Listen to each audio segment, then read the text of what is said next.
demanded $5 billion for the president's long-promised border wall. That deal apparently turned down by Schumer, an aide saying that both sides are still very far apart. Schumer, on his end, has been dealing with the chairman of the Appropriations Committee, Senator Richard Shelby, a deal that was apparently discussed between them somewhere in the $1.3 billion range for border security, ultimately was shot down by the White House. But as you said, both sides still remain far apart. And to give you an idea of what the dialogue is like, we have a soundbite. Here's incoming Chief of Staff Mick Mulvaney and Chuck Schumer. Listen to this. We've insisted on 5, but the discussions now are between 1.6 and 5. It will never pass the Senate. Not today, not next week, not next year. So, Mr. President, President Trump, if you want to open the government, you must abandon the wall. Plain and simple. Now, as you noted, the warning from Mulvaney was that this shutdown could go past December 28th into the new Congress. Of course, that would represent problems for the White House. As Democrats take over the House of Representatives on January 3rd, that would be a significant loss of leverage for the president as it tries to move forward on that campaign promise of a border wall with Mexico. No word yet, Jim, as to exactly how Mexico is going to pay for it. Mulvaney was asked about it this weekend. He didn't really give a clear answer, Jim. Yeah, well, that one debunked many times over. Boris Sanchez, thanks very much. We want to take a moment now to take stock of really the extremely important events of just the last several days. We have witnessed a president undermining or attempting to undermine 3 institutions of government meant to be independent of him, or largely independent, and the office of the presidency. At the Pentagon, the department, of course, operates under the president, who is commander-in-chief. But traditionally, generals have given frank advice to presidents during wartime, as have civilian leaders of the Pentagon. Mr. Trump, over the impassioned advice of the Defense Secretary James Mattis, summarily withdrew U.S. troops from Syria, where they continue to fight ISIS. Mattis quit.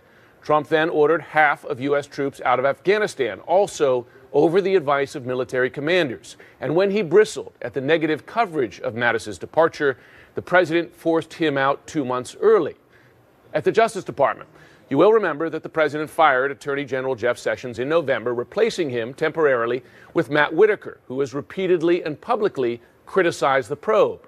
We learned last week that Justice Department ethics lawyers recommended that Whitaker also recuse himself from the Russia probe, as Sessions had. But Whitaker refused that advice. We also learned that Trump scolded Whitaker for not reining in prosecutors here in New York from charges against Michael Cohen that the president felt made him look bad. And now we know that Mr. Trump's choice for permanent pick at the Justice Department, Bill Barr, is no fan of the Mueller investigation either. It seems that the president wants an attorney general willing to limit a probe which directly involves him. And he could be getting just that. Finally, the Federal Reserve. The institution that oversees U.S. monetary policy is designed expressly to be entirely independent from the president and Congress so it can do its job without political interference. Now we've learned that the president, unhappy that rising interest rates might threaten his favorite barometer of success, the stock market, explored firing the chairman of the Federal Reserve. Thankfully, his advisors rightly told him that by law he cannot do so without cause. This is news that matters. I want to bring in now Mike Rogers. He's CNN national security commentator, former Republican member of Congress, who was the chair of the House Intelligence Committee. He was also, for a time, on the Trump transition. Mike Rogers, thanks for taking the time, particularly on Christmas Eve. Yeah, well, thank you, and Merry Christmas, Happy Holidays to you and yours. Much appreciated. First, I want to start with big picture here, because you had a president choosing to take troops out of Syria over the advice of his commanders. You had Mattis quit over that. Then you had Brett McCurk, who's led that fight as special representative for the fight against ISIS for a number of years through 2 presidents. He also quit. What is the state, in your view, of U.S. national security decision-making under this president? Because clearly he went forward with his decision not only over the advice of his closest national security advisors, but apparently without informing many of them, or also U.S. allies and partners in the field. Does the U.S. have a decision-making process today for key national security decisions? Well, I don't know. I don't think anyone knows, which tells you there's probably not a great process for getting these decisions done. And I think that's what so upset Mattis in this particular case. But we've seen this before. We've seen this movie before. If you remember, Trump was giving away things in the North Korean negotiations that many in the national security space said, please don't do this. You're giving up all of your leverage. And Mattis had to get dispatched to Japan and say, calm down. We're just despite we're not doing joint training exercises, we're still with you. Well, that was a problem. And I know Mattis wasn't there. And certainly the national security, apparatus here was not supporting of those giving away without getting something kind of episodes. Pulling out of the INF was one that was not well discussed. And the INF, the Intermediate Nuclear Forces treaty with Russia, just kind of summarily pulling out of that created a whole bunch of problems that they were the national security folks were trying to put back together. Now you get to Syria and Afghanistan, where it's by all appearances, he just decided that morning he was going to tweet this thing out, hadn't talked to Mattis, hadn't talked to his security team, certainly hadn't engaged the envoy who was actually in negotiations with the Kurds at the time as they were doing a major military offensive that day. This is a problem. You can't pull away from your alliances and your allies in a way that creates this level of uncertainty because what it means is that they're going to stop trusting you eventually. Yeah. Well, you've just listed a long list of alliances that President Trump has either pulled out of. I mean, the missile treaty, but alliances with allies on the ground in Syria, reducing the U.S. presence in Afghanistan, threatening the alliance with Japan. We know his public comments about NATO through the years. I mean, these are consequential things because alliances stand, don't they, based on the confidence that the U.S. will stand behind them.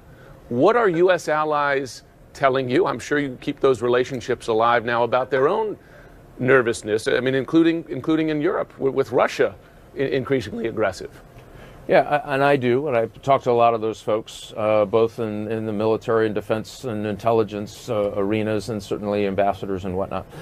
Listen, they're very concerned, and they're going to put on the happy face as long as they can, but they express privately just this notion of, we don't know when we're going to get completely abandoned or thrown under the bus or fill in the blank.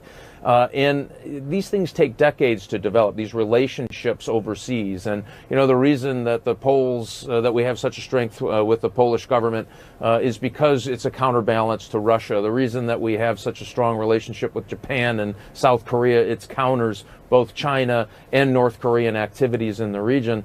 And so you cannot and should not give your word and then just walk away from them. And that's certainly what happened with the Kurds in the most obvious way. We encourage them, we help train them, we help guide some of their decision making on the battlefield, and then somebody just hands them a note, says, good luck, we're out. That kind of thing has impacts not just in Syria, but the rest of Europe. That now they're wondering, and our Asian allies are starting to wonder, will we be there when things get a little hard? That's what, to me, is at risk, and that's what I hear most from all over the world, is we need to understand, is the United States really going to be there or not? And by the way, this is why this is so important, is that because we are there, because we have these alliances, we stop more problems than most people could possibly imagine by those relationships, by standing by our friends, allies, and allegiances. When you start to deteriorate that, bad actors will fill the void. Yeah. China's expansionism, certainly North Korea's bad activities, the Russians, the Chinese, the Iranians are all looking at this as huge opportunities, and it scares the rest of the world in a way I just haven't seen in a while. No, it's great. I was going to ask you that question, saying if our allies are nervous, I imagine that our adversaries sense opportunity. But I want to ask you this then, that the president has enormous power in foreign policy and national security. That's the way our government is structured. But if there is no decision-making process, if he's not listening to his advisors, he's not running this through the traps, consulting allies, etc., and if he looks at alliances in a way that he feels he could pull out of them by tweet, I wonder what Congress can do. Is there anything that other parts of this government can do to check the president's worst impulses? Or do we have to sit back and say, well, throw your hands up in the air and just watch it unfold? Yeah, no, I never believed that. Matter of fact, and I think you know this, I've been advocating for a congressional role in even the military actions we have around the country. And Congress, candidly, has abdicated their role Ever since the passage of the first authorization to go into Afghanistan, and then they've used it kind of creative. The executive branch has used it creatively to do other actions, and Congress has let them do it. And shame on Congress for doing that. They can absolutely get back in. Now they have to have a logic, non-emotional, substantive debate, which sometimes is hard for them to do. But you need to start talking about what are our interests in making sure that Syria is stabilized and doesn't become a proxy state for Iran in the region that would destabilize the rest of it. You need to be able to have those conversations. Congress needs to get back in the game of authorizing military activity around the world. They should do it. Constitutionally, they're supposed to do it. And because it's a hard vote, they haven't wanted to take it for a very long time, but under both presidents, Obama and now Trump. And so I think if they get back into that business, they can have more influence about a rash decision to pull out or push back in. And that's one way. Power to the purse is the other one. You control the money that flows to these operations. You can cause some problems for the administration if you're not in sync, if you think it should get that far. And I never believe you should play politics with troops in the field ever. And so you'd have to be careful that doesn't happen. But you can have an honest conversation about saying, hey, we're willing to fund this at this level, but maybe next year we're not. We're going to have to sit down and figure out what our strategy is moving forward. Well, listen, right now Congress can't fund the government, so we'll see what progress they make on these other issues. Mike Rogers, thanks very much, and wish the best of you to your family for the holidays. Thank you so much. This government shutdown comes down to one thing: a 2,000-mile-long border wall the president wants. President Trump says it's the only way to stop gangs and drugs from entering the U.S. Is there anything to back that up? We apologize, but due to the lapse in federal funding, we are unable to take your call. Once funding has been restored, our operations will resume. Please call back at that time. That's what you'd hear today if you called the White House. The White House itself not immune from the impact of the government shutdown. On day 3 of the partial shutdown, the White House still cannot take your calls. 800,000 federal workers have been left in limbo right during the holidays. More than half of them working right now, though without pay. The shutdown could last well into the new year. Keep in mind, from the beginning of this budget battle, President Trump's border wall has been front and center. The president insists that the wall will make America safer. Is he right? Joining me now is former DHS Assistant Secretary under President Obama, Juliette Kayyem. Juliette, thanks for joining us this morning. Thank you for having me. So this is a debate that's played out in public for months and years. The president makes claims that, and he's tweeted again, everyone knows you can't have border security without a wall. Listen, we've had Republicans on this broadcast who question that, particularly when you look at the whole expanse of this 2,000-mile border. But you are at DHS. Part of your job is, your job is there, defending the country, defending the border. Who's right? Well, I think those who worry that the wall is some simplistic solution to very complicated border management problems, because the wall it doesn't solve the problem that we have with the Mexican-U.S. border, which is essentially you need it to be open, right? I mean, in other words, there's 1 million people going across the border every week. There's commercial activity. It's our second largest trading partner in terms of NAFTA. So the challenge of border management is how do you secure a border but still allow the flow of people, goods, ideas, networks, all sorts of things. And so a wall should be utilized in places where it will be beneficial. And I think what Donald Trump never sort of acknowledges is about 700 to 800 miles of wall already exist. It's fencing, it's wall, it's a combination of things. You don't put wall where there's mountains, you don't put wall over water. And then the question is simply, how do you minimize the illegal border crossings? And the last 2 administrations have done a pretty good job. Border crossings are down at historic levels. Or CBP, Customs and Border Protection, is the number of people working the border is up by 4 to 5 times than it was even 10 years ago. So that's not a crisis. And the wall is not a solution. It is at this stage, I think, Jim, just honestly, it's an ego thing. I mean, it is, he promised a wall. He promised Mexico would pay for it. Mexico's not paying, but he still has to deliver on the wall. How much would it cost to do what the president wants, which is clearly this vision of a giant 2,000-mile wall, in effect, trademarked Trump, right? I mean, how much would that cost? Because $5 billion, even if he got $5 billion, that doesn't cover it. In fact, that's a fraction of it. No. It wouldn't. I mean, so I've seen estimates anywhere between 30 to 50 billion because look, Secretary Napolitano, who I used to work for, because she was a border governor, she understood borders. She used to say, if you build me a 50-foot wall, I'll find someone who could build a 51-foot ladder. And I mean, it's just a way of saying there are ways also to get around walls. And so this investment in the wall as a solution to really complicated migration patterns, which is, why do people want to come here? Why do they want to leave here? Those sort of fundamental questions are not answered by a simplistic wall that's going to cost the taxpayers, name the number, 30, 40, 50 billion dollars, and that Donald Trump had promised his supporters that Mexico was going to pay for. And this weekend, obviously, his new chief of staff is already starting to, say what you and I have already known, which is Mexico is not paying for it. Yeah. Final question. One of the many decisions that Jim Mattis apparently differed with his president on was deploying U.S. active military to the border, many of whom are still there as Christmas approaches.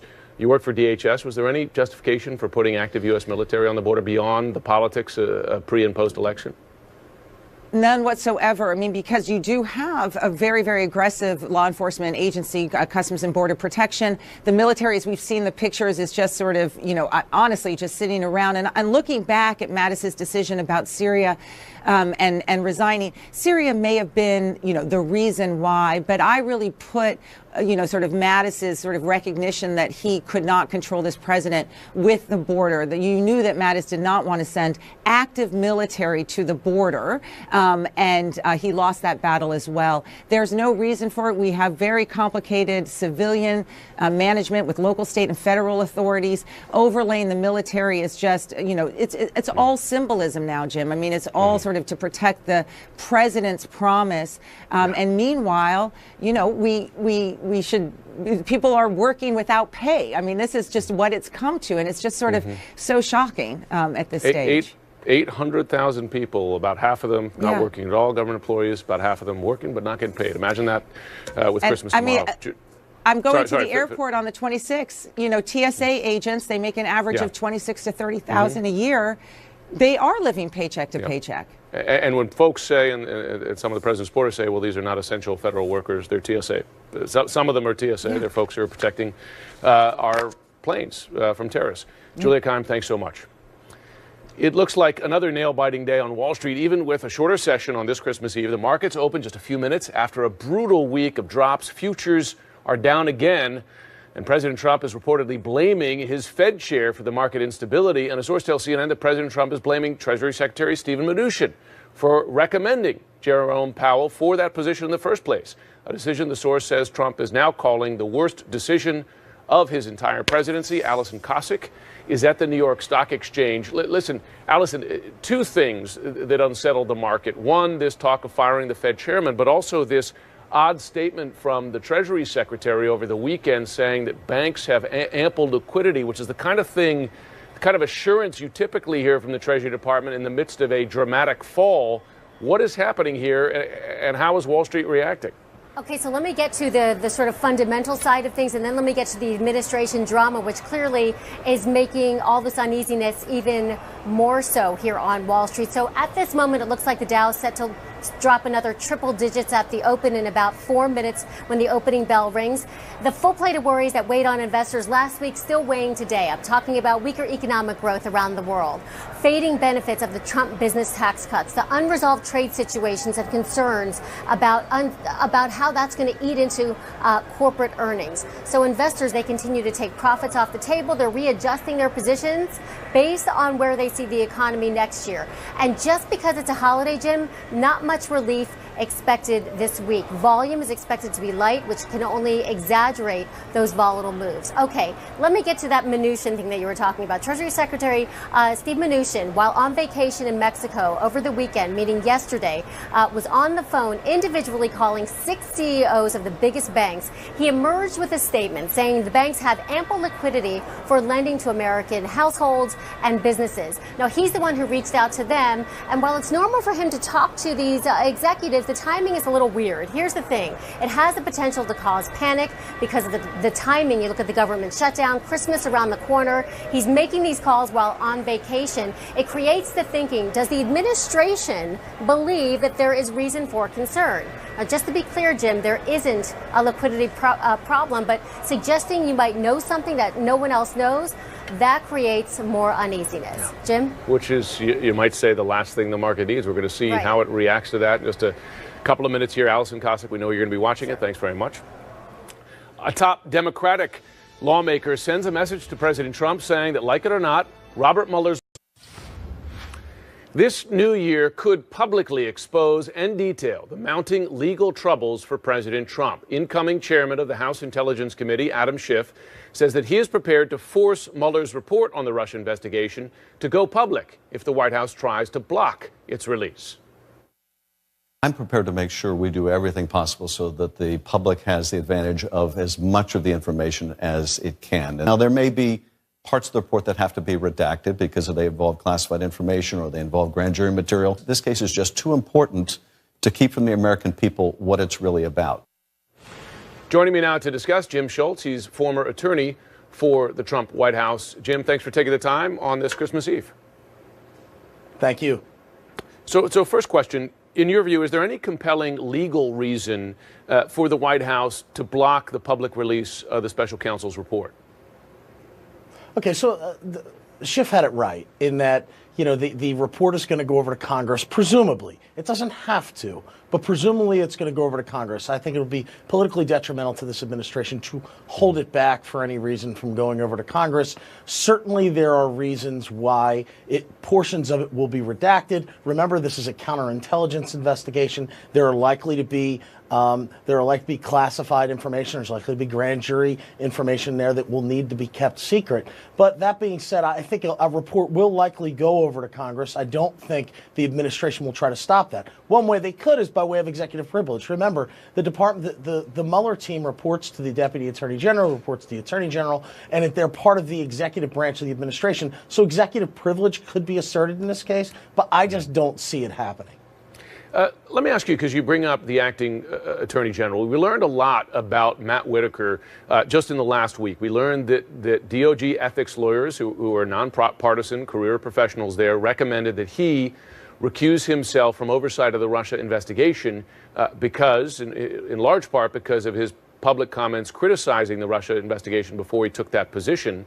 We also learned that the president scolded his acting attorney general for not reining in federal prosecutors here in New York for pursuing criminal charges against Michael Cohen that he actually pleaded guilty to because the president felt that made him look bad.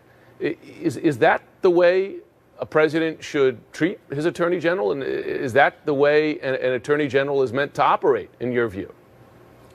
Look, I don't believe that it's going to impact Whitaker's decision-making one way or the other on this. The fact that the president may have scolded him, what the president said to him. Apparently, the president did not give him any directive as it related to any of that. And I think that Whitaker's going to do the right thing and continue down the road he's gone down in terms of the way he's been conducting himself. And I don't believe it's going to have any impact. You remember the reaction among Republicans to the famous tarmac meeting between President Clinton and then Attorney General Loretta Lynch in the midst of an investigation involving Hillary Clinton. Here you have, and we don't really know what happened in that discussion, but just the appearance was one that Republicans rightfully questioned and were very publicly critical. We know that the president reached out to his acting attorney general, complained about the independent actions as they're designed to be of federal prosecutors pursuing crimes. Why is there not a similar outrage from Republicans today for very similar kind of interference? Again, this is the executive branch of government. Last time I checked, I don't think Bill Clinton was the president of the United States at the time he was having that discussion with Loretta Lynch. So certainly that was a different situation. In this case, it's the executive branch of government. Arguably worse, isn't it? Because the president, Bill Clinton, the executive branch of but it's of arguably government. worse, is it not? Because the president. Because Trump is the president today. He's not a former president. He's a president who appointed Whitaker, directly criticizing Whitaker for not keeping him shielded from an investigation that might hurt him. That arguably is the more president concerning, should not be getting involved in these investigations. Okay. He should not be publicly scolding or privately scolding the attorney general in connection with these investigations. That's not what I'm saying. I'm saying that Whitaker is going to do the right thing and do the right thing as the attorney general of the United States. I don't think it's going to have any impact. Let me ask you but then. There is a striking difference between a private citizen going in and having a discussion with Loretta Lynch if that discussion had something to do with the investigation of his wife. Sure, understood. Although you could argue that a sitting president has more power over the attorney general he appointed, could you not, than a former president? I mean, the point. Listen, you've already made the point. You're saying it's not interference that the attorney general should listen to. I think I hear you correctly. Correct. Okay, Jim Schultz. Wishing you and your family the best on the holidays. Thanks for taking some time out. I hope you don't get too much grief when you go home.